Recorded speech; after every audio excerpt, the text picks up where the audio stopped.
আপনি কি ছিনতাই করতে চান? কোনো চিন্তাই নেই। কারণ ঢাকায় এখন ছিনতাইয়ের জন্য ভাড়ায় পাওয়া যাচ্ছে চাপাতি ও মোটরসাইকেল। কেবল তাই নয়, ছিনতাই করে ধরা পড়লে এই প্যাকেজে থাকছে জামিনের নিশ্চয়তা।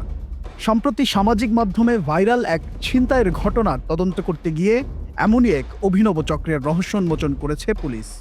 গোয়েন্দা পুলিশের তেজগাঁও বিভাগ সূত্রে জানা যায়, চক্রটি অগ্রিম চাপাতি আর মোটরসাইকেল ভাড়া দিয়ে ছিনতাই করায়।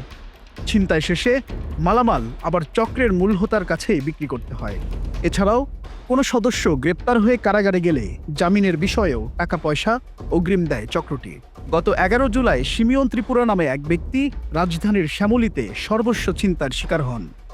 এই ছিনতাইকারীদের গ্রেপ্তার করতে গিয়ে গোয়েন্দা পুলিশ এমন চাঞ্চল্যকর তথ্য পায়। পুলিশ আরও জানায়, ছিনতাইয়ের এই ঘটনায় এখন পর্যন্ত কবির, আলামিন ও আসলাম নামে 3 জন গ্রেপ্তার হয়েছেন।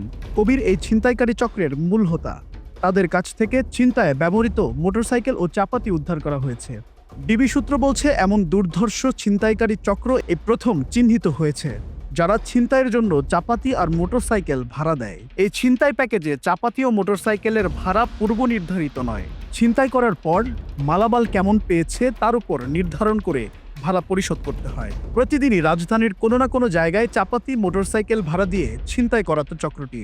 ছিনতাই করতে গিয়ে যদি কোনো ছিনতাইকারী পুলিশের হাতে ধরা পড়ে কারাগারে যায়, সেখানে যাবতীয় খরচ বহন করে চক্রটি। আবার জামিন পেতে যে খরচ হয় সেই টাকা বিনামূল্যে দেয়া হয় না, দাদন হিসেবে অগ্রিম টাকা দেয়া হয়। জামিন পেয়ে বেরিয়ে ছিনতাই করে সেই দাদনের টাকাও পরিশোধ করতে হয় চক্রের সদস্যদের। Desk report, Manabzamin.